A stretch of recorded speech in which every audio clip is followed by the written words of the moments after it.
A ver, vamos a empezar con esta charla que tiene un nombre genérico que es esquemas preliminares, porque históricamente hemos denominado esta instancia de esta forma, aunque ahora en el recorrido vamos a ver que podría haber otro tipo de nombres y otro tipo de definiciones para este momento de gestación de los proyectos. En función a eso, lo que traté de poner, vamos a ver si empezamos, es una sumatoria de diapos al principio, en donde hablamos un poco de los procesos proyectuales que estamos encarando para que nosotros mismos nos organicemos y que para que ustedes mismos vayan sabiendo. Acá, que no salimos ninguno de los que estamos ahí en la foto bien, menos Marcelo que estaba muteada la cámara, en esta dualidad entre lo presencial y lo virtual, en realidad seguimos funcionando como un taller. Y en ese sentido, me parece que esta frase que ponemos siempre en los programas, que es el hecho de que nos proponemos hacer preguntas cuyas respuestas desconocemos, pero que intuimos su oportunidad. El enunciado de este ejercicio proyectual que estamos desarrollando pasa un poco esto. No tenemos la respuesta exacta, sabemos que hay una oportunidad para una reflexión interesante. Porque básicamente lo que dice en la segunda oración es lo que más nos interesa, que en esta experiencia conjunta entre alumnos y docentes aprendemos ambos. Nosotros no sabemos el resultado y parte del final de esta charla tiene ejercicios proyectuales en donde nosotros hemos sacado un montón de aprendizaje en conjunto. Repito, estamos acá para aprender a proyectar. Proyectar es condensar todos los conocimientos que adquirimos a lo largo de la carrera y manifestarlos y explayarlos en un proyecto de arquitectura. Este dibujo de Hudson que más nos interesa para reflejar cómo nosotros tenemos que reflexionar y proponer. Pero un poco repito esta imagen, y discúlpenme lo reiterativo, porque me parece que es gráfica de este proceso proyectual que desarrollamos cuatrimestre tras cuatrimestre, que es un proceso, como hablamos el otro día, que parte de una base analítica para después tener una parte propositiva. Entonces, el espiral que avanza con análisis, propuesta, reflexión crítica, una producción para poder tener esa reflexión, para después tener una propuesta mejorada, va a lo largo de este eje en función de intenciones proyectuales. Ahora vamos a hablar un poco sobre las intenciones que ustedes tienen como proyectistas y cuáles son los temas que deben ser analizados y propuestos. El lugar, el programa, el espacio, la estructura, el material y la forma. Esto no es una ecuación matemática, no es uno viene después de otro, sino que por el contrario están enredados en esa espiral, pero es una forma de graficarlos y visualizarlos. Un poco lo que decíamos acá, el malabarista que tiene simultaneidad de variables, que tiene una complejidad incremental, y que cada proyecto que vamos a desarrollar es una experiencia singular con una gran oportunidad de empezar de nuevo sobre nuestra hacer proyectual. Yo acá puse un poco una serie de palabras que nosotros decimos rápidamente, pero que intenté un poco conceptualizar. Muchas veces hablamos sobre las ideas. Bueno, pero ¿cuál es la idea de este proyecto? Entonces, las ideas arquitectónicas son las intenciones proyectuales que guían al proyecto. Yo tengo ganas que mi proyecto sea la transición entre la ciudad y el parque. Yo quiero que mi proyecto tenga la intención de transparencia, para no ser un obstáculo. Yo tengo, de alguna manera, ideas arquitectónicas que son mis intenciones proyectuales. Y básicamente lo que dice ahí son las síntesis de la línea de trabajo proyectual a recorrer en función de interpretar una demanda o leer una oportunidad en el sitio a intervenir. Luego podemos hablar un poco sobre los diagramas, de una manera muy sintética, entender que el diagrama, o trabajar con diagramas, es un procedimiento proyectual que lleva muchas décadas de desarrollo, y que básicamente es un gráfico sintético que conjuga información recopilada y la pone en relación según un determinado patrón geométrico para su organización. ¿Qué significa? Que toda la información que yo leo en un lugar, que leo de un programa, la traduzco gráficamente para poder capitalizarla y utilizarla. Ahora vamos a ver unos ejemplos. Los esquemas, por eso la charla se llama esquemas preliminares, básicamente es una representación gráfica o simbólica de manera sintética de algo. El esquema preliminar es un primer paso, es un inicio, es empezar a cocinar un proyecto y necesito tener esa claridad para representarlo gráficamente. Y también el tema de las estrategias, que es algo que nos interesa particularmente. Las estrategias proyectuales son un conjunto de preceptos y reglas necesarios para lograr un objetivo. Una vez que yo di ese primer paso, que clarifiqué mi intención y que adopté un procedimiento más diagramático o un desarrollo proyectual más espiral, yo tengo que saber que hay una línea de trabajo para concretar esa estrategia proyectual y no desvirtuarlo. Yo, una vez que entiendo cuál es mi línea de trabajo, tengo que decidir la ruta, la hoja de ruta. Entonces, acá un poco ilustrado con los gráficos de Stan Allen, hacer un poco de énfasis en esto de los diagramas, que el diagrama es un gráfico que explica una condición extravisual o un proceso. Los diagramas seleccionan, jerarquizan y condensan una categoría de información en forma sintética y de clara lectura. Es muy importante para la lectura de un lugar tener estos conceptos claros, como yo algo que detecto, que veo, que siento, que experimento, lo condenso y lo grafico para apropiármelo. Existe una gran variedad de diagramas que en base a distintas técnicas de representación ilustran y explican complejidades de todo tipo y escala. Hay cosas muy simples, muy básicas, y hay cosas en donde la complejidad, sobre todo programática o de aspectos que tengan que relacionar con tecnologías o cuestiones relacionadas con el clima, pueden tener un gran peso y pueden ser traducidas a través de estos mecanismos. En arquitectura el diagrama es una herramienta fundamental, una técnica de simplificación y elaboración de gran potencial. Eso me parece que es interesante. Tal vez la palabra simplificación no es la más adecuada que puse, tendría que haber sido de síntesis, pero bueno, está ahí. Es una herramienta de análisis de una condición existente que puede ser usada como una herramienta propositiva. Entonces, si esto lo tenemos en claro, cuando nos enfrentamos al trabajo, me parece que lo hacemos de una manera más consciente. Yo puse un ejemplo muy básico. La primera vez que escuché hablar sobre diagramas fue en el año 91 con Aníbal Moliné hablándome sobre el diagrama de Fresnel. Eso amerita otra historia más larga, que Marcelo nos va a ayudar a entenderla, quién era Fresnel y qué estaba haciendo, pero básicamente era un diagrama que ponía en relación superficie y forma, y cómo una misma superficie adquiría distintas formas y generaba distintas situaciones. Y acá abajo yo pongo en verde y negro tres diagramas que elaboramos nosotros en el estudio cuando hicimos el concurso para el Centro Municipal de Distrito Noroeste, con estos conceptos que habíamos aprendido. ¿Qué pasa si yo el total de la superficie construida pedida por programa la dibujo de negro y el verde es mi superficie total? Entonces negro sobre verde puedo tener mitad y mitad. Esto era una plaza. Este diagrama me permitía tener un esquema proyectual en el cual un edificio compacto se daba a una plaza. Si yo lo distribuía de esta manera, tenía una masa edificada en torno a un patio, y tenía un patio que es un espacio privado y no un espacio público, y este era público.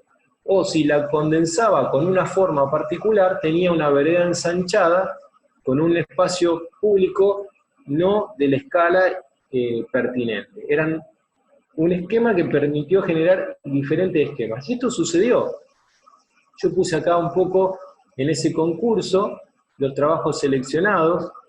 Nosotros, acá al principio, este es nuestro esquema, como un diagrama se transforma en un esquema preliminar, se transforma en un proyecto de arquitectura a medida que va avanzando en el desarrollo de esa hoja de ruta que mencionamos.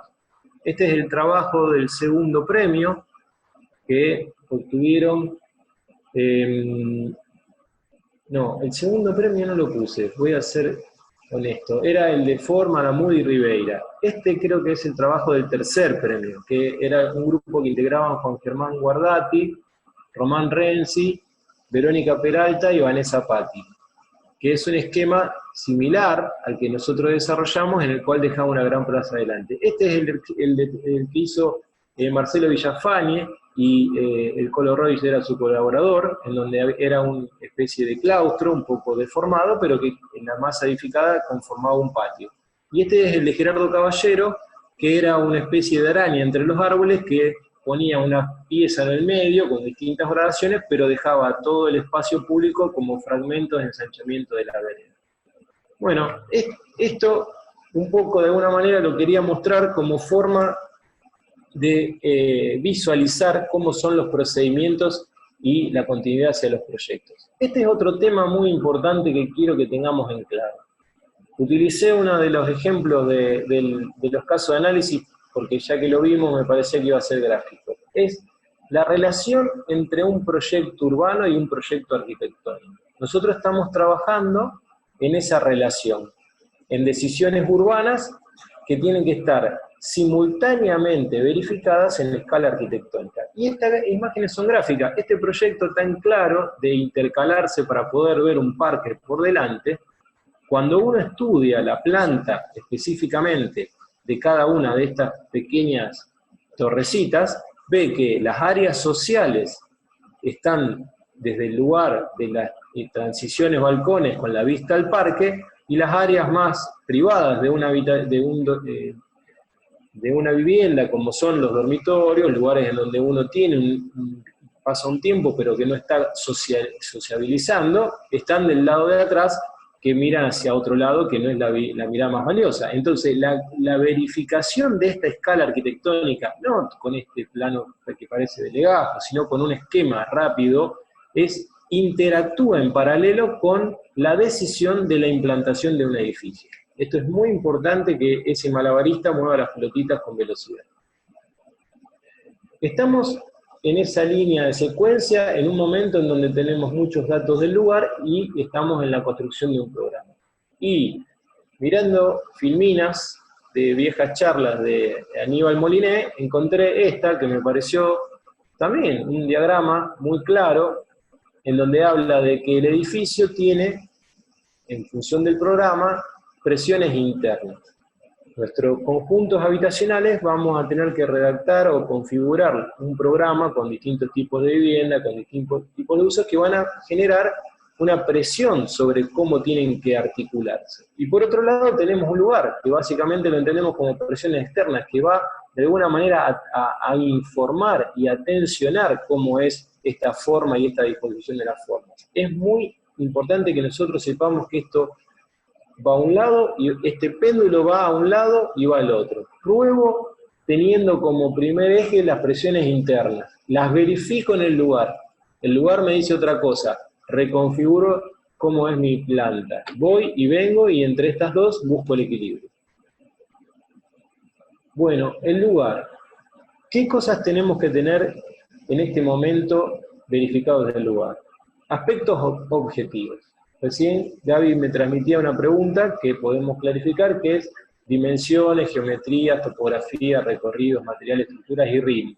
Acá hay un poco de un recorrido, si se quiere, más como el fenomenológico, entender cuáles son las sensaciones, cuáles son los sonidos, los silencios, cuáles son las visuales, las sombras. Cuando hablamos un poco de dimensiones, hemos explicado que nuestra voluntad es que en esta ejercitación proyectual haya una libertad para explorar. Quien decida transgredir las alturas y probar qué pasa con un edificio más alto o qué pasa con un edificio más bajo, está totalmente abierto a investigar.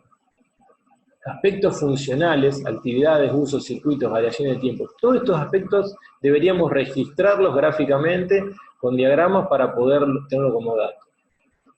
Bueno, esto quedó un poco de la charla anterior, pero sirve para visualizar la escala del problema que estamos abordando. Nuestras tres manzanas son un borde de una gran ciudad en un lugar protagónico de la costa de la ciudad. Este fragmento, que acá tiene un poquito más englobado unas manzanas, es importante tener en claro que va a tener un nuevo parque, producto de la reubicación de las viviendas que están ahí asentadas en los proyectos que está haciendo Proyecto Arquitectónico 1, y que en esta situación, y acá sí, este dibujo, un poco lo que me interesaría mostrarles es, ¿se ve mi cursor cuando marco? Sí, sí, se ve. Bueno, a ver, por las dudas, voy a dibujar también un poco. Me interesa que leamos esta lógica de borde de ciudad, algo que acabamos de visualizar en esa gran foto de la ciudad. Que tenemos el desafío de constituir un frente de posibilidades que puede tener un frente urbano. Un frente urbano puede ser homogéneo de baja altura, puede ser heterogéneo con picos y cosas que se destacan, puede ser permeable, puede ser continuo, hay opciones. Que prioricemos la lógica de las visuales de mucha gente a un lugar valioso. Eso sí sería un concepto que todos deberíamos trabajar. Hay distintas estrategias para lograrlo.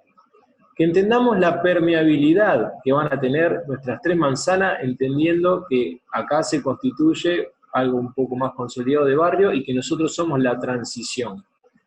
Entender cuáles son las opciones de atravesamiento. Ese atravesamiento es visual, pero también es funcional.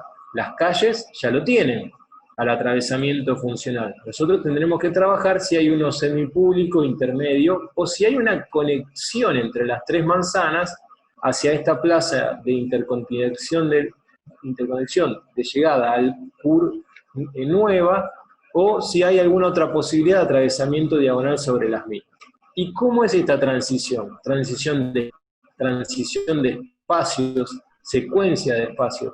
Acá me parece que es importante que detectemos que esta esquina, que está acá, este bloque, esta manzana, tiene una escala importantísima. Es una avenida este-oeste que atraviesa la ciudad y se va hasta Córdoba. Por consiguiente, lo que suceda en esta manzana tiene que atender y registrar eso.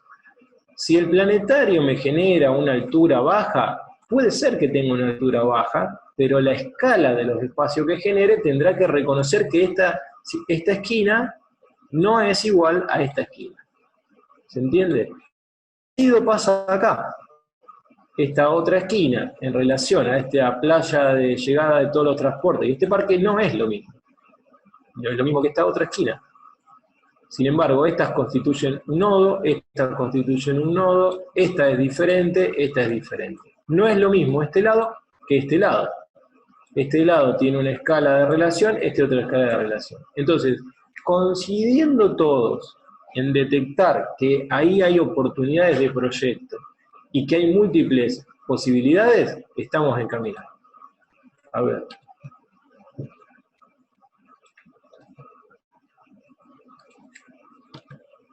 Si pudiese seguir, ahí está.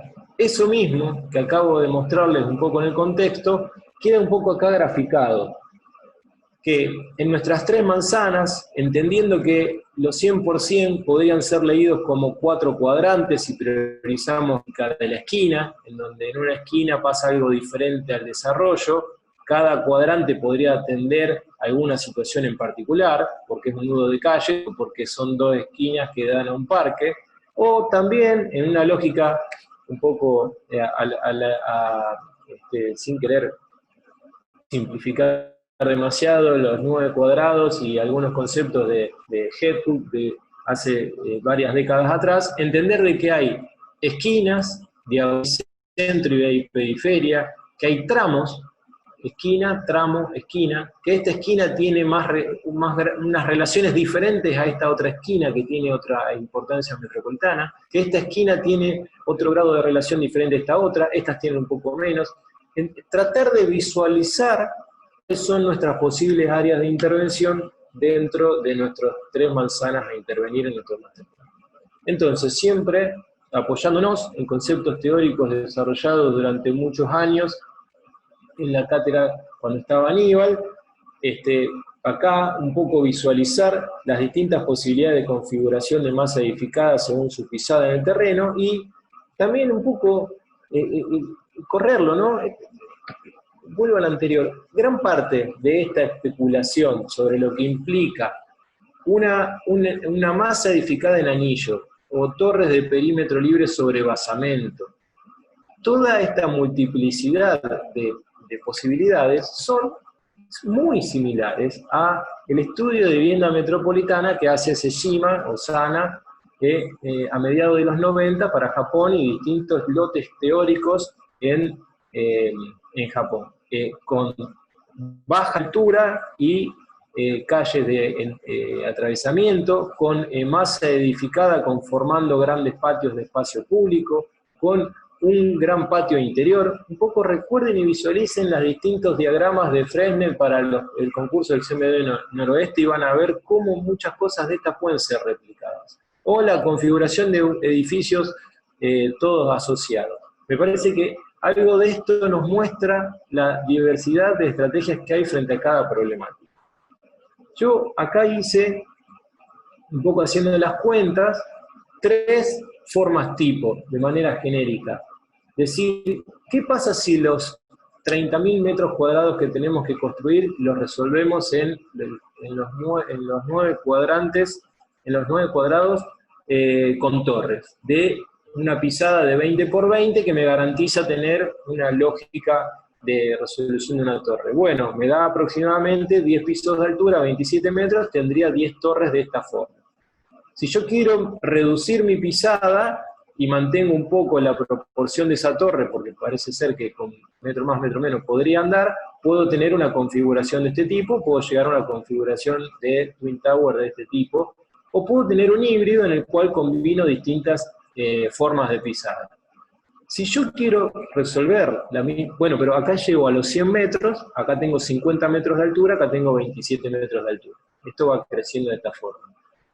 Si yo tengo una lógica pura de forma tipo de configuración en tira, en la cual pongo una tira de viviendas con una profundidad de planta de unos 15 metros aproximadamente, después vamos a verlo más detalladamente, y dejo patios intermedios de 12, considerando que son 6 más 6, y hago una distribución de los 30.000 metros cuadrados, voy a tener 4 tiras que están 15, 12, 15, 16 en el medio, 15, 12, 15, en el cual voy a tener aproximadamente 13 metros, son entre 4 y 5 niveles aproximadamente. Pero fíjense que esta configuración a mí ya me está mostrando que hay frentes y contrafrentes. Los contrafrentes están apareados, yo podría pensar viviendas que dan a la vía pública y que tienen sus patios privados al interior, y un pasaje intermedio que adquiere 16 metros de acceso público o semipúblico que me configura otro nuevo frente de vida, y entonces esta disposición me da transparencia visual, patios privados, a ver, vamos a dibujarlo para que quede más claro, un color. Acá tengo una sucesión de patios privados de todo este conjunto, y tengo la posibilidad de atravesar por acá públicamente. Esto mismo, entendiendo esta información, puedo decir, bueno, pero me interesa que viva más gente sobre los perímetros de la calle y menos gente en el pasaje. Entonces manipulo los metros cuadrados totales y genero una forma de estas características en el cual el pasaje tiene menor escala que las calles, porque había detectado que interactúan más cosas, o puede haber comercio, puede haber expresiones. O puedo forzar, porque quiero traerme un pedazo de parque a mi proyecto y generar esta gran placa, la cual seguro le pediremos que resuelva perforaciones para no ser una gran placa que arroja una sombra descomunal. Y después, por último, tener una configuración más tradicional de manzana, como tenemos visualizado, que es la definición teórica de un anillo perimetral en torno a un patio. ¿2 minutos? Sí, te digo por lo de que estaban grabando, para que no se corte. Bueno, termino con esta y pasamos a la siguiente. En la configuración en torno a un patio pasa exactamente lo mismo. En un anillo yo logro unos 5 niveles, aproximadamente 5 o 6 niveles, 16 metros. Si yo duplico el anillo dejando los patios, bajo el anillo perimetral un poco, a 5, pero tengo 2 en el interior, puedo tener una configuración en cruz o en anillo, puedo manipularlo para tensionar distintas relaciones en esquina a este anillo base, o puedo forzar también esta manipulación con la cruz, generando distintas alturas y distintas percepciones y de escala de relación. Entonces, una de las cosas que Le Parc es un artista verdaderamente impresionante, pero una de las cosas que más me gustó ver un montón de estos cuadros que no encontré específicamente en sus ensayos, que son las variaciones de un mismo elemento en función del pequeño giro, por ejemplo, de este círculo, que generan movimiento visual de una manera fija, que es un cuadro. Y cómo, a su vez, estas exploraciones artísticas y gráficas tienen, en otro momento, asociaciones en las cuales partes de uno se transforman en parte de otras cosas y empiezan a tener un grado menor de abstracción con algún tipo de expresión. Algo de esto también sucede en lo que estuvimos viendo antes con los distintos elementos desde lo tipo a la metamorfosis. Bueno, y nosotros también tenemos un programa. Ese programa básicamente, o el grueso del programa, está por la resolución de un conjunto habitacional.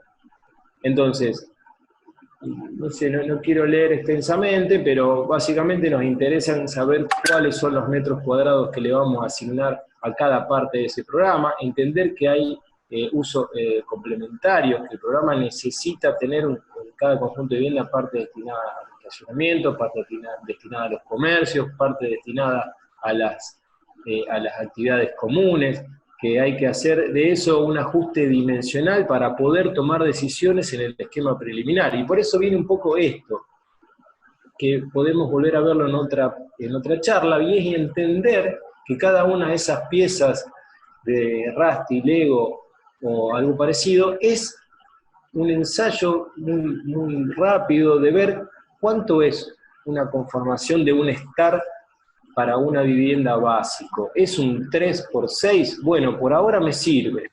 ¿Será un 3,75×7? Bueno, está cerca. Que una cocina se va a resolver en 2,20×3, y bueno, también me sirve. Que los baños van a tener al menos mínimo por reglamento 2×1,50 o 2,50×1,20 mínimo. Bueno, un dormitorio básico va a tener 3×3,60, mínimo, 3×4 generemos. Bueno, teniendo estas piezas base, yo puedo empezar a jugar en distintas configuraciones. Entonces entender de que si quiero tener, ahora pasamos a ver asociaciones de estos elementos. Dormitorio, baño, estar, cocina, con cocina al frente, en una configuración muy tradicional de nuestra ciudad, voy a sumar aproximadamente unos 13 metros de profundidad de planta. Y voy a tener un frente de 3 o de 5, pero voy a tener la posibilidad de ventilación cruzada. O si quiero tener una tira mucho más condensada, de aproximadamente unos 9 metros, porque de ancho y 8 de profundidad, porque voy a tener un estar comedor más un dormitorio, y estas dos cosas sumadas con su balcón van a tener aproximadamente 8, voy a tener una tira muy finita. Pero bueno, voy a tener más frente de vida. Ahora, mucho frente para pocos, o que muchos miren algo bueno. Decisión de los proyectistas. O en un mismo nivel tener una crujía para dormitorios y una para área social, también, 6×10. O una más larga que la anterior, porque la cocina se pone en continuación del estar, algo que es posible, y entonces en lugar de 13 tengo 15.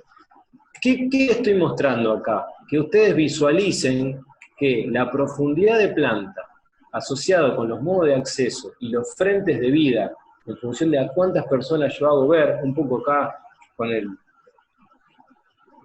proyecto de Sejima también, Kitagata, que tiene una profundidad de planta muy esbelta, muy finita, que tiene unos medios de acceso también muy controvertidos, estas escaleras que generan toda una hibridación de los distintos prototipos, pero que dan todas estas posibilidades de frentes de vida. Es necesario saber esta escala, es necesario pasar por una verificación de esta escala para poder generar propuestas parecidas a las que vimos antes en los esquemas preliminares. Entonces, si cruzamos esas lógicas con los diversos modos de acceso y la estructura circulatoria en tiras, algo que estuvimos viendo y creo que puse todos ejemplos que fueron casos de análisis. Pedregullo con su lógica del corredor y el dúplex que permite la doble iluminación y ventilación. La unidad de Marsella con el corredor atrapado por una mano por arriba y por abajo. Una vivienda más tradicional en tira que permite frente y contrafrente de iluminación y ventilación. O las de Bruder o Tony Gironès en la separación de su acceso. Todas estas profundidades de planta a su vez pueden ser verificadas con los otros datos que estuvimos viendo. Esto puede ir variando, fíjense que Marsella es mucho más gorda que Pedregullo, y que también a lo mejor la de Viaplana y Piñón. Entonces, acá hay una componente arquitectónica que me define las profundidades. O el caso de las torres. ¿Cómo define la posición del núcleo en la configuración de una torre? Habíamos visto las torres de la Boca con los 4 cuadrantes, que los alumnos han sido muy críticos, de la simetría en todo sentido, y de cómo era un poco insensible Solsona y su equipo. Pero sin embargo, ¿qué permite esto?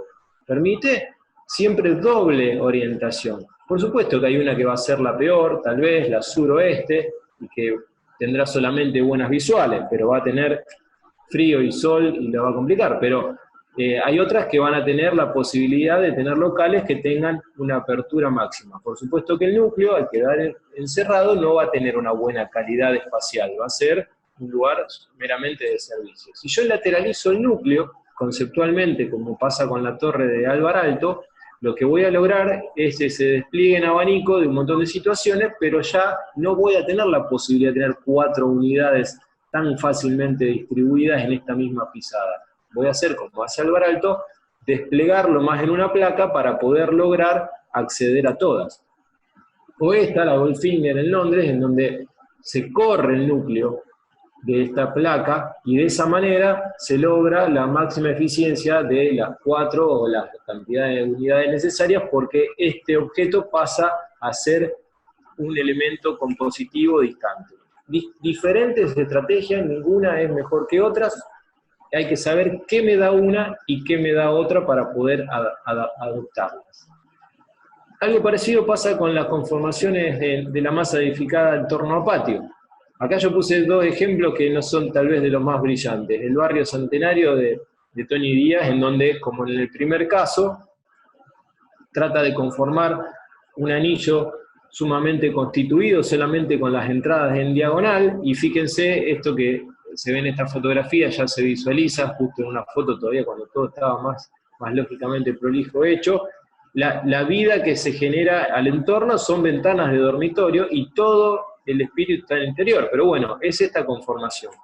Y todas las manipulaciones posibles. Por ejemplo, el de zigzag hace esta operación, transformarlo en 2 Ls, que en realidad no es atravesable, sino que es la entrada a ese patio central, o la posibilidad de que alguno se levante para generar un grado de mejor relación con un espacio público, con una plaza, nutrirlo de esa manera, o más aún, más parecido a los trabajos que se hicieron en frente del Escalabrini Ortiz en el PPC, en donde cada elemento termina conformando un patio en su disposición de la masa, pero son 4 tiras arrimadas que permiten mejores visuales, mejores oportunidades de atravesamiento, hasta permitirían eventualmente una más alta que otra, independencia en la constitución de los núcleos y simplificarlo. Siempre las esquinas de estas L son lugares difíciles de resolver arquitectónicamente. Cuando yo me separo, me saco los problemas de arriba. Todas tienen su potencial. Bueno, y esto un poco lo pongo con el espíritu de mostrar de que todas esas especulaciones en abstracto sobre distintas configuraciones después tienen que cruzarse con esa intención y tener una síntesis. Yo acá puse un trabajo que se realiza en un grupo de la Universidad de Palermo, que hace un curso que se llama Ecualizadores Urbanos, y en donde fíjense que estas áreas intersticiales dentro de la manzana tienen toda una lógica formal compositiva que hace de que toda esta heterogeneidad en el fondo tenga una lectura sintética. O, por ejemplo, este proyecto un poco teórico de Stephen Hall, un poco haciendo reinterpretaciones de algunas producciones artísticas de Saul Levitt, en donde hace este Edge of the City y una especie de rascacielos que en lugar de estar apuntados hacia arriba, tienen una conformación de tiras que doblan, que bajan, que suben. Algo de esto después, más adelante, porque esto es principio de los 90, empezó a desarrollar en proyectos reales. Bueno, después de tanta teoría les muestro algunos proyectos de verdad. ¿Qué pasa en la realidad? Siempre decimos que nuestro objetivo es que ustedes hagan ensayos controlados de prácticas reales, de prácticas de proyectos reales. Entonces, este es un proyecto de gran escala que no se llevó a cabo en la ciudad, pero que estuvo muy cerca, que es el conjunto habitacional con el sistema Procrear para el predio Tiro Federal.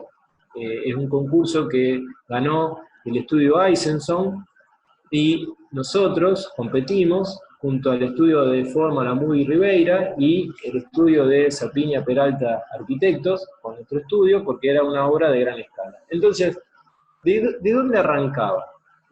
El concurso tenía en sus bases esta pisada como propuesta urbana. O sea, supongamos que había una normativa que determinaba que los edificios tenían que resolverse dentro de estas partes azules y que las partes verdes eran espacios públicos de libre acceso por todo el mundo, una cosa que nosotros veíamos bastante difícil de manejar, pero ¿por qué difícil de manejar? Es deseable que todo esto sea un espacio público y que cualquiera lo pueda transitar. La dificultad es que el mantenimiento de este espacio no es de la ciudad.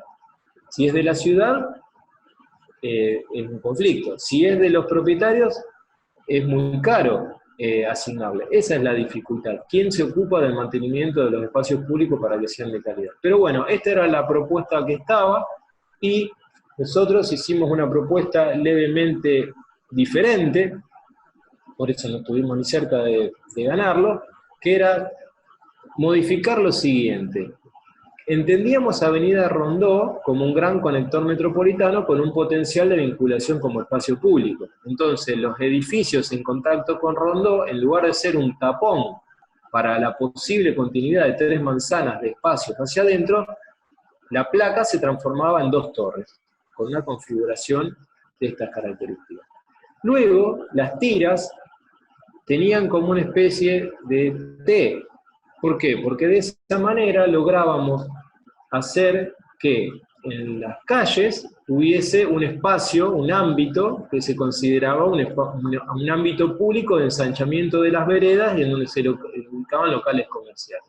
Y en los centros de las manzanas, las T generaban los ingresos a las TIDE, generaban un patio y acotaban el posible cierre de los vecinos para que este patio sea de uso exclusivo de los vecinos de este conjunto, que no eran pocos porque era una manzana entera. Y dejábamos como cicatriz contra las 2 medianeras de los costados toda la línea de estacionamiento, porque no había calles perimetrales, solamente había 2 atravesamientos.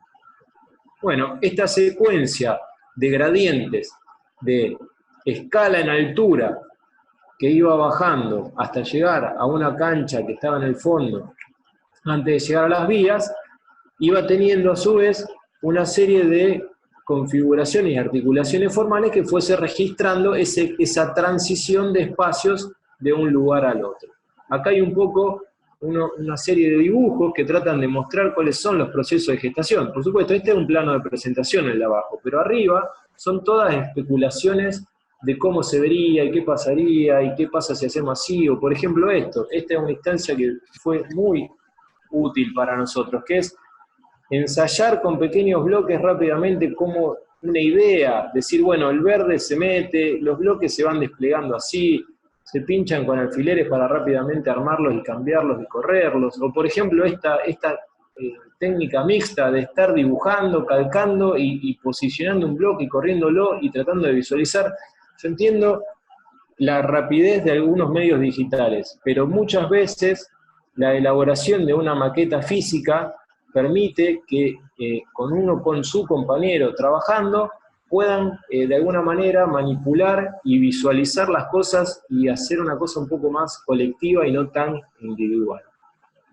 Bueno, acá un poco esto servirá para otro momento del ejercicio, en donde mostraba cómo estaban resueltas las células, donde había una combinación de núcleo vertical, de escalera y ascensor, y un fragmento de corredor que trataba de minimizarse, por eso la aparición de la T, minimizar el paso por delante de otras unidades para no complicar la iluminación y ventilación, o la privacidad básicamente, para no complicar la privacidad y dejando que iluminen y ventilen solamente las áreas de servicio con ventanas altas. Bueno, esta es una imagen de los pequeños pulmones de calle, en donde hay verdulerías, bares y lugares que retroalimentan al barrio, y después estos eran los pequeños pulmones de los conjuntos habitacionales, en donde se bajaba y había como un gran patio colectivo para que los chicos del barrio, o los viejos, o las personas mayores, estén ahí para cuidar a los chicos y hacer toda una pequeña comunidad. Los ingresos a los edificios se daban por cada una de estas narices que tenían las tiendas. Bueno, otro proyecto que hicimos en el estudio, mira, este no salió el título, es el concurso para el Gran Predio del Batallón 121.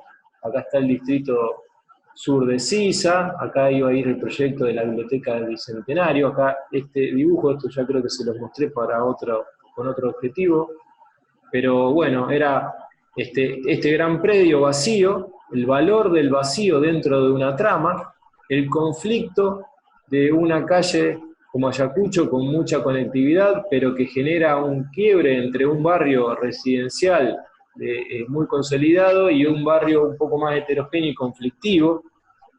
Y bueno, nosotros leímos en este lugar esta oportunidad con estos dibujos muy de esquema, que mantener el vacío, pero darle uso específico, elegimos el deporte, establecer el eje que conecte el polo tecnológico con el polo administrativo y cultural, que era la Biblioteca del Bicentenario, y entonces eso generaba una tensión diagonal, algo de lo que acá se empieza a ver, que terminó siendo esta propuesta. Una sumatoria de espacios de uso deportivo que tenían en la punta un polideportivo, donde ahora está el Museo del Deporte. Bueno, nosotros proponíamos ahí que haya una pileta y un gimnasio para todo el sector, que seguía el eje hasta la escuela existente y al templo evangelista que estaba en esta otra plaza existente, y el otro cruce de los ejes, y una sumatoria. Pero lo que nos interesa a nosotros, que es lo que tenemos que resolver, era que el proyecto pedía muchas viviendas, o un porcentaje muy alto de la reconversión para la colocación de viviendas. Nosotros decidimos que, dado de que el valor estaba en todo este gran espacio público, con uso recreativo, deportivo del medio, las viviendas se ponían disfrutando de las visuales en mayor escala de este espacio, pero que a su vez tenían una disposición en tira para facilitar la transición desde los barrios hasta este espacio.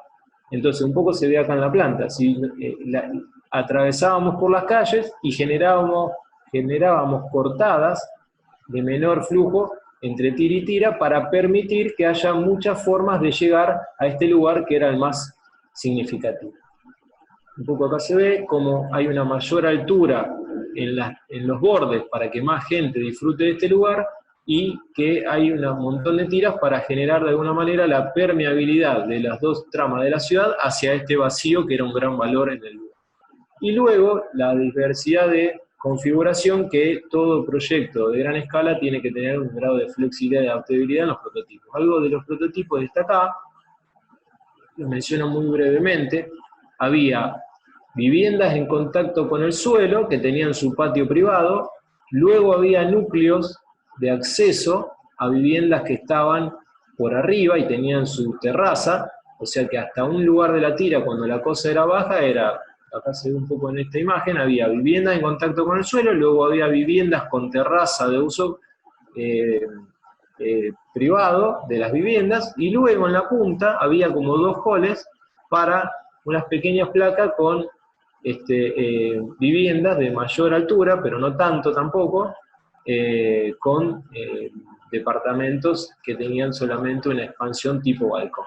Entonces, la tira absorbía, era un híbrido de muchas diversidades. Y un poco acá está mostrado en distintos colores cómo en esta misma profundidad de planta y con esta configuración podía haber múltiples configuraciones en función de lo que se necesite. Si yo necesitaba más viviendas individuales, si necesitaba más viviendas superpuestas, si necesitaba más viviendas de las cabeceras, entendiendo que esto entraba en la lógica de un gran posible crédito en el cual, mecanismo de crédito inmobiliario en el cual una persona se acerca y pide unas características de vivienda, y entonces el sistema contiene diversidad de apropiación. Bueno, con eso pudimos hacerlo entendiendo este proyecto. Este es un proyecto muy polémico, que se hizo en el año 97, que ganaron Silverfaden y Rosenwasser. Fue el concurso para el Delioto Este en la periferia de Rosario, en la zona de Uriburu y Circunvalación. Participaron muchos estudios, y con un jurado muy prestigioso, porque Álvaro Sisa integró el jurado, Mario Corea redactó las bases, lo ganaron estos arquitectos con esta propuesta muy interesante en función a las bases, pero que fue impracticable. Pero vamos a repasarla. En este gran predio, lo que proponían estos arquitectos era que cada pieza urbana estaba constituida por una tira de viviendas y una serie de lotes en torno a ella, que tenían una medida específica que no recuerdo, y que cada vivienda era elegida de un catálogo en función de las necesidades de cada persona que se le asignaba a la vivienda. Entonces yo podía elegir en L, en tira, en compacta, me daban todo específicamente la explicación de cómo era mi vivienda, y entonces, volviendo un poco a lo que veíamos antes, había un espacio común del conjunto, estaba la tira esta, y luego todo este perímetro estaba resuelto con heterogeneidad. La forma final del proyecto, los arquitectos no la sabían. Ellos solamente habían hecho el tablero para que se juegue una partida, pero no estaba resuelta la partida. Era un gran valor del proyecto. ¿Y por qué no prosperó? Por el grado de indefinición de los espacios intermedios. No se sabía quién iba a mantener y quién iba a cuidar todas estas áreas intermedias. Era un montón de superficie que no había quedado pertinentemente asignada, y entonces todos esos elementos fueron desconfigurando esta interesantísima propuesta arquitectónica. Bueno, a ver, vamos a tratar de acelerar un poco para mostrar el proyecto. De todas maneras, ahora vamos a ver trabajos de los alumnos. Por ejemplo, esto fue en el año 2002 en el área céntrica.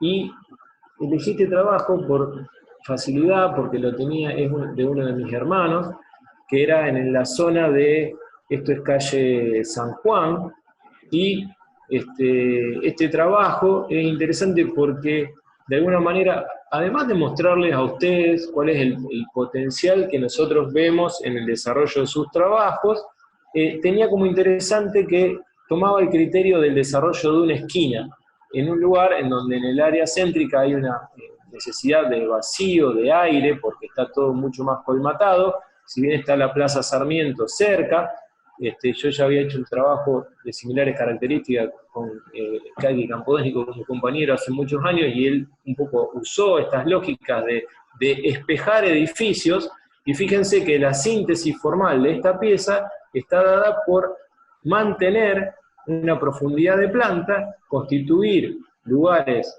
comunes, privados del conjunto, y generar estos atrios públicos con aire en la esquina para entrada a los grandes conjuntos habitacionales. Y después tratar de minimizar el contacto directo con las medianeras para generar todo sí un patio de privacidad. Pero me interesa básicamente, de nuevo, insistir en la elaboración formal, en las articulaciones de las partes, en estos híbridos de cosas bajas, altas y que suben, los procedimientos para obtener los resultados, para luego tener esta grilla que contiene la diversidad. La grilla me permite resolver cosas altas, cosas bajas, y lograr mantener una homogeneidad en la resolución de mi conjunto. Después, esto un poco más adelante, 2017, saltamos muchos años, primer anillo. Esta fue una experiencia que hicimos de similares características en todo el primer anillo del área central, en donde trabajamos en 4 localizaciones, como venimos haciendo ahora. En cada una de estas localizaciones tuvimos un repertorio de estrategias muy diversas, básicamente eran terrenos pasantes o terrenos en esquina que le daban cierto protagonismo. Este trabajo justo de 2 pasantes, los franceses, que fíjense que tenían un factor de ocupación total de 3.46, era bastante intenso, pero que estaba muy subjetiva e intencionadamente contado. Este terreno, que está enfrente del Club Gimnasia Grima, calle Moreno, en un lote al lado de una gran subestación de la EPE, pero que es un lote vacante con un estacionamiento y una cancha de pádel. Fíjense que los arquitectos ahora proyectaban una tira que generaba en este cruce, y esto lo muestra claramente en esta diagonal, un patio y un atrio. Y que después, en su configuración formal, este atrio de acceso al conjunto y este patio por detrás, pero que permitía el atravesamiento, tenía distintas alturas que generaban la articulación urbana con los edificios existentes. Entonces, este empataba a esta altura, este ya tenía independencia, pero dialogaba con este otro, y este otro, por atrás de todo, subía en altura para poder ver por acá arriba, dado que la superficie que tenía que resolver el de acá adelante, por esta articulación urbana no la tenía, entonces en esa configuración lograban esto. Y de nuevo, con esta misma lógica de cómo lograr, ante toda esa heterogeneidad, una resolución de lenguaje que homogeneice, habían adoptado la lógica de una gran grilla que habían estudiado, en la cual le permitía resolver llenos, vacíos, ventana más chica, ventana más grande, y tener un gran repertorio. Fíjense también el gran sentido estético con el que realizaron toda la operación. Otro trabajo de ese grupo, el del César y Milano, era en donde ustedes desarrollaron sus centros, su SEMA más CER, pero nosotros en ese momento no éramos tan buenos como ahora y le dábamos la parte existente de terreno para complicarle el problema a los alumnos. Y fíjense que este trabajo es muy interesante porque reconoce la esquina, reconoce el atravesamiento, cuida los árboles existentes, pero determina que hay una serie de edificios que uno reconoce la altura futura de San Martín, el otro genera una placa no tan alta al norte sobre 27 para permitir un mejor aislamiento, y el fondo del parque termina teniendo otra placa con todas las posibilidades visuales. Entonces, 3 elementos muy sintéticos conforman un patio y un pasaje, y tienen toda esta secuencia de elaboración muy interesante. Acá se ve la planta baja del conjunto y cómo son todas las relaciones, unas locales y programas factibles de estar en contacto con el suelo. La situación del pasaje, no tan lograda la transparencia final en la imagen, pero que se entiende que por allá atrás se ven las cosas y por allá se puede pasar.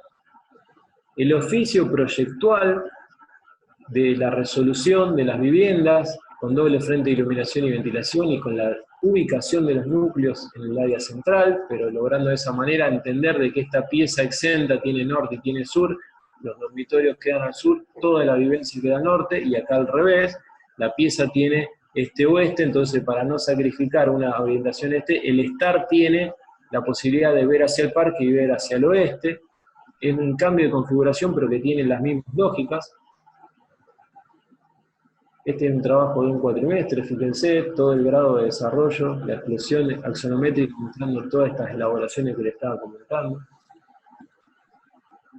Bueno, esta es otra experiencia, un poco anterior, frente al Scalabrini Ortiz, una situación similar a la que vimos en los PFC que estudiamos, pero en este caso eran estudiantes de Proyecto Arquitectónico 2. Entonces acá está un poco el mosaico de familia. Yo elegí este, que me llamó la atención, porque vimos, dentro de todos los ejemplos de estudiar, esta configuración un poco en una L, una gran L, y también estaba mezclado un poco con el aterrazado.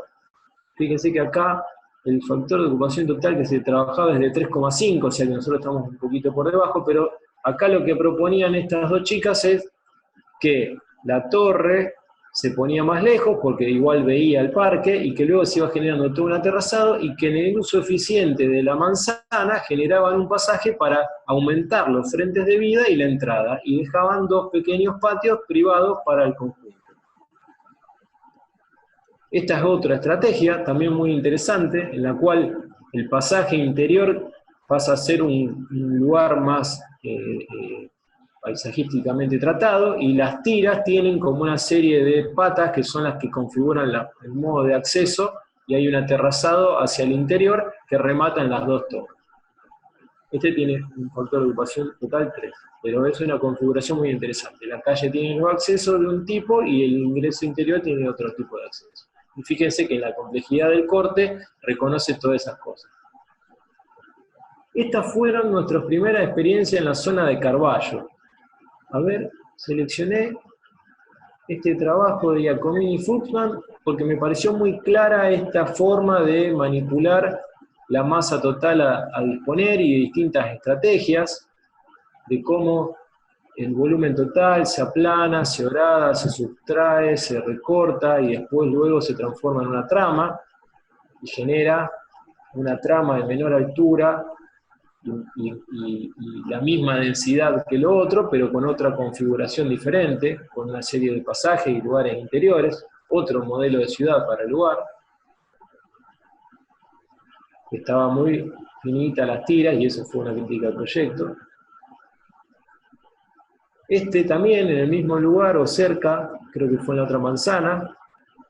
Fíjense que la municipalidad tenía una propuesta urbana de un gran paredón, una torre en la punta y unos bloques por detrás, al sur, con la placa haciéndole sombra.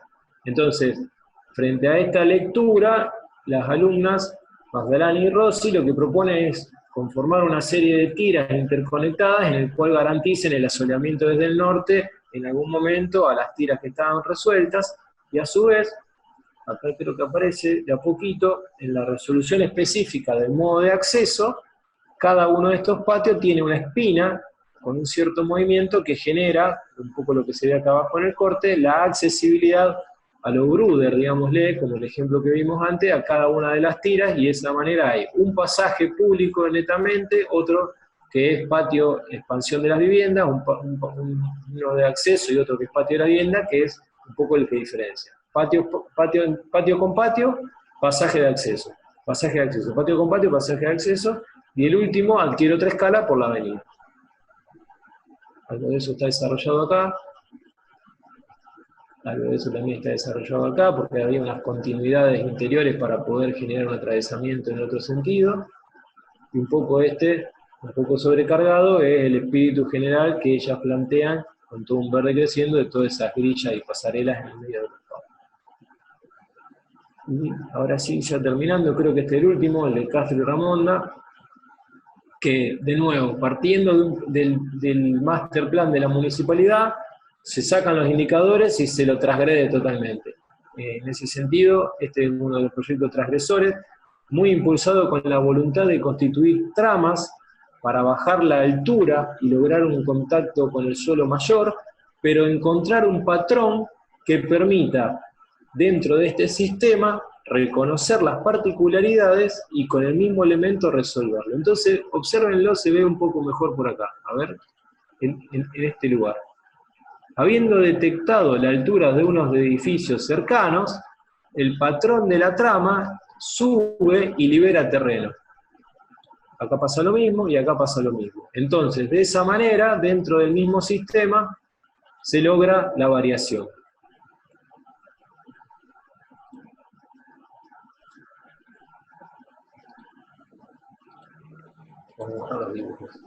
Acá se ve cómo las torres en esta esquina generan una cierta aire urbano. Acá hay un atravesamiento que desemboca en esta calle.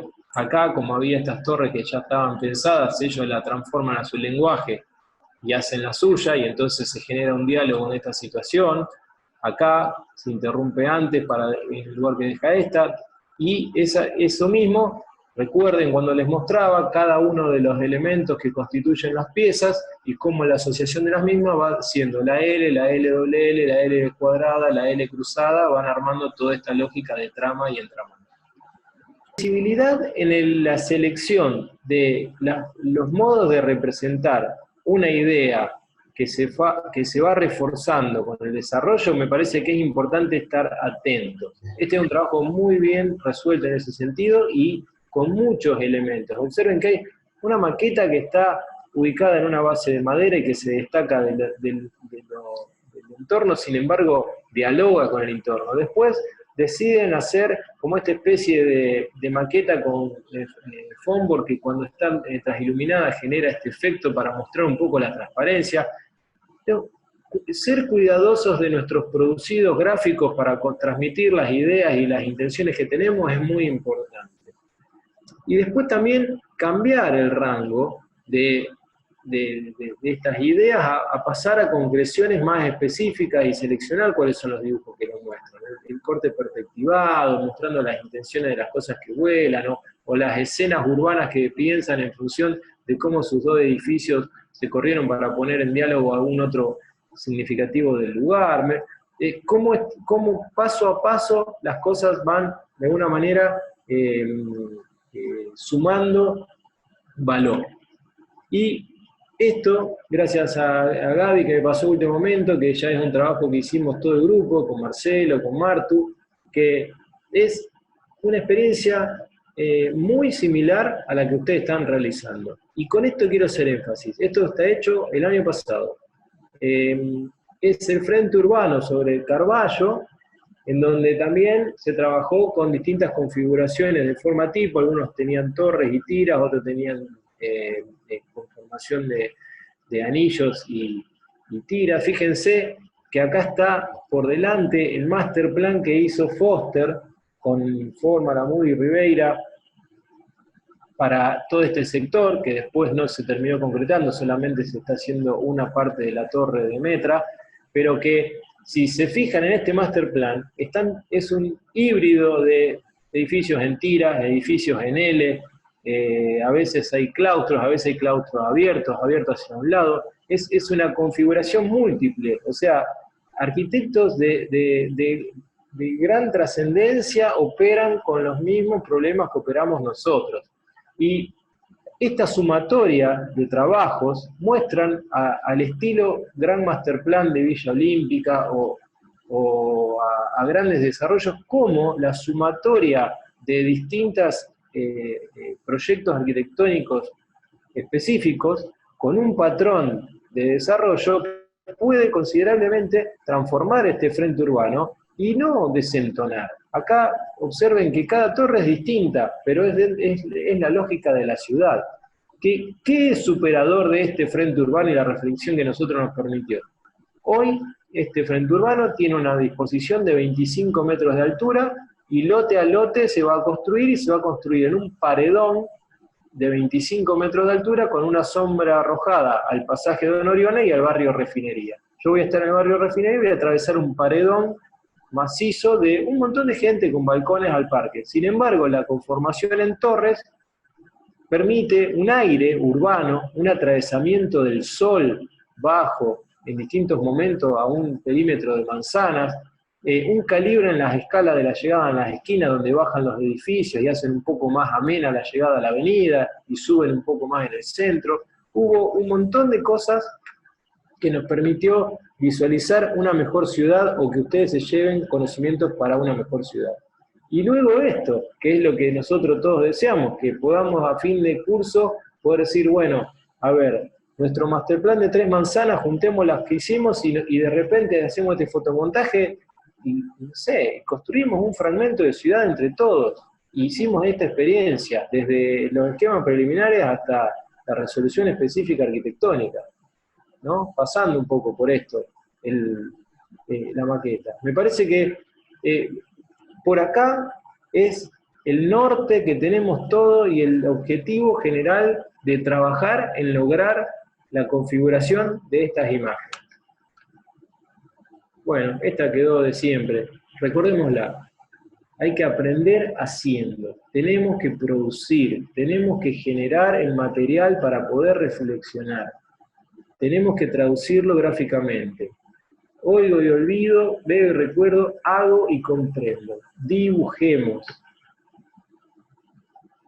Bueno, ahora sí, volvamos a las preguntas de ustedes. Les voy a poner algo que nos ayude acá.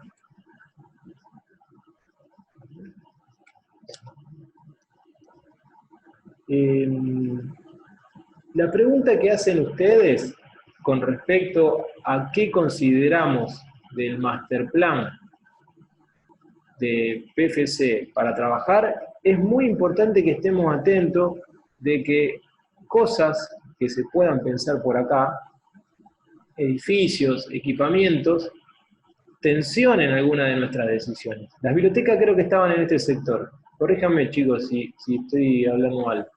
Sí, estaba ahí. Estaban por acá. Lo que yo quiero que lo que sí unificaría es lo siguiente. Que nuestros trabajos se focalicen en estas 3 manzanas y que entendamos que esta manzana que está acá constituye con esta que está acá un par en la cual se va a resolver la nueva accesibilidad al cubo y que nosotros nos englobamos en ese criterio general. Acá habrá dársenas de colectivos, imagínense una antigua Plaza Sarmiento, habrá lugares para que se detengan de alguna forma, habrá algún tipo de equipamiento para abastecer a quien esté acá y que... Sí, ¿quién me pregunta? No, yo no pregunté, pero no, ya que estábamos, el master plan, el PFCS toma esta manzana que es la que estás hablando y hace como si fuese, pone todas unas dársenas de colectivo, entonces eso era lo que te estábamos preguntando, si podíamos tomar ese esquema. Perfecto, yo no les había entendido que era esa. Si es esta, tomémoslo. Y también estemos atentos a lo que están generando ahora también PPC. Básicamente para ver la relación integral, porque insisto en este dibujo que hablamos la otra vez. Si estas 2 manzanas las visualizamos como un proyecto único, el objetivo es que el eje de reconversión del CUR sea este, que coincide con el acceso a los pabellones, que por más que no esté mal la cancha de fútbol va a pasar a estar acá, al CUR abierto, y en el CUR cerrado vamos a poder hacer una puerta de ingreso en donde todos podamos entrar con un aire, con espacio, con atrio, que esta calle tranquilamente puede resolver una bajada a la avenida. Esta bajada vehicular va a permitir que el transporte público para acá arriba, pero que alguna parte del transporte público pueda pensar de que te deja acá abajo y que se mueve de Pellegrini a 27. Y entonces acá se genera una conectividad de todos para ir al CUR abierto o al CUR cerrado. Esa es una idea que tenemos que todos sostener en conjunto, todos los trabajos, en la resolución de estas 3 manzanas, pero entendiendo que esto está pasando. Y bueno, acá hay múltiples, ha habido bibliotecas, ha habido otro tipo de equipamiento. Yo, particularmente, creo que si las bibliotecas ahora tienen que estar acá, y que acá tiene que haber, predominar el vacío, y el vacío está con equipamiento deportivo, más fácil de lograr. Que el equipamiento deportivo acá no está entrando. Entonces, alguien podría decir, yo entro de una manera más controlada a estudiar acá y después hago deporte y hago otras cosas en este lugar en convivencia con el resto de la comunidad. Entonces, tomémoslo como un dato, pero también, qué sé yo, si hay un gimnasio, bueno, puede ser. Si hay una pileta cubierta, bueno, puede ser. Pero la biblioteca, o como hemos hecho en otros años, la super aula magna para el CUR, cosa que cada vez es más irreal, o no sé, ha habido centros de convenciones, todo este grande equipamiento acá, yo soy partidario de que esto prevalice el verde, pero es una opinión.